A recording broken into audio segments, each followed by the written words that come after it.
Now we're up to Egyptian Cosmological Linguistics, Section 3.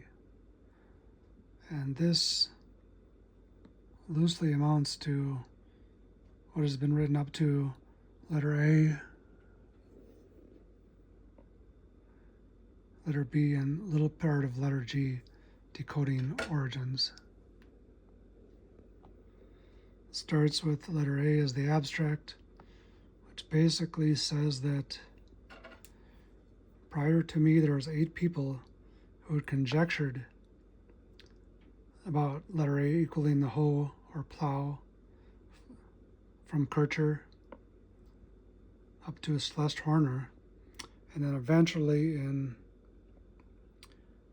25 August A67, from reading the Consumos papyrus and seeing the 8 hoers with erections holding letter A's, that the hoe is the sign of letter A. Now prior to this, to clarify, if we look at the parallel alphabet, a month or several months before this, I had believed that, or I had known that shu is the origin of letter A with respect to the air element.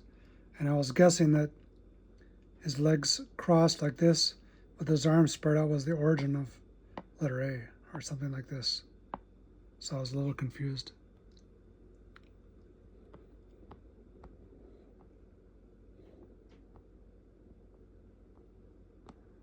As shown here. So I knew that alpha and Atlas both equaled 532, and that Atlas was defined as shu by Gerald Macy, the air god, and that Atlas was also an air god, and that alpha was also defined as air according to others previous before this, so that all this had to do with air. But I didn't know the type or shape of letter A. So I was guessing that this man with his legs spread apart with his arms crossed was the origin of letter A, and I was confused about this.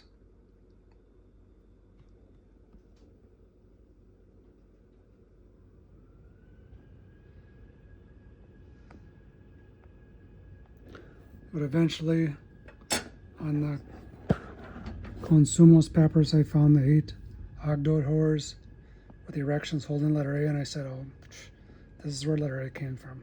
No doubt about it. Certainly I could be wrong. I'll put this at least 96% accuracy that this is where letter A came from. Because with respect to, I've read a lot of stupid letter origin theories. I could be wrong about every single letter that I've talked about.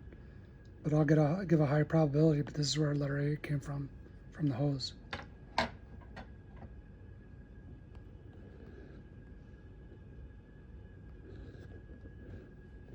So this just gives a synopsis. Now we have letter A this is the conflict section. The difficulty with accepting the fact that letter A equals ho is that Champollion, in his relative alphabet of the phonetic hieroglyphs, said that ho equals love or beloved. So by the time I get to Budge, it's defined as basically verbatim fact that the ho equals love, and with ho, the ho is the love sign in Egyptian, has nothing to do with letter A, and the phonetic is mer from the Coptic word meaning love, as in similar to amori in Latin, and that the plow equals heb, or H plus B as the foot. So this is all complete garbage phonetics. But this is what you're faced with if you question Egyptology. I made a joke about this here a year or two ago where I said, marry me, because that's the Coptic word for love, and M-E-R and M-E is what Champollion said was the Egyptian phonetic sign for the ho. Basically just stupidity flipped on its head.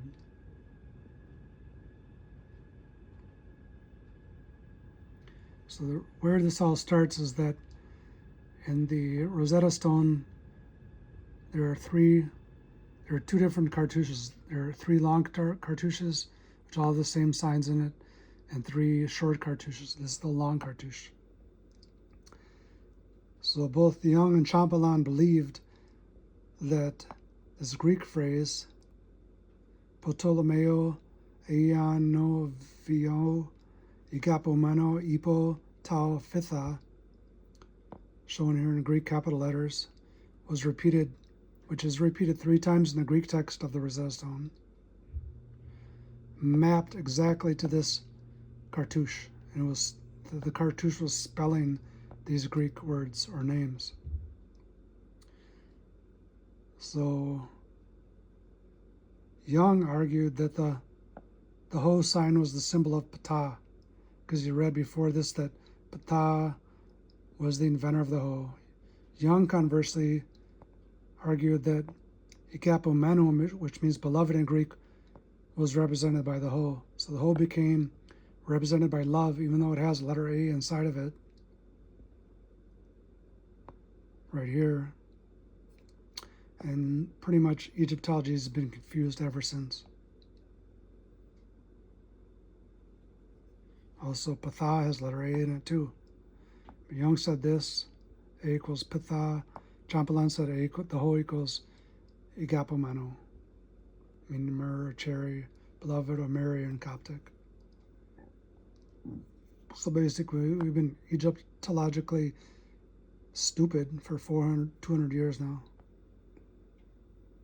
And to overthrow this basically means overthrowing the entire program of Young Champollion-based translations.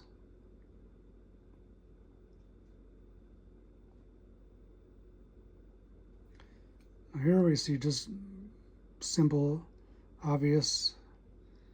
This is the Scorpion Mace head, which says that he's holding the letter A Ho over a T-shaped river.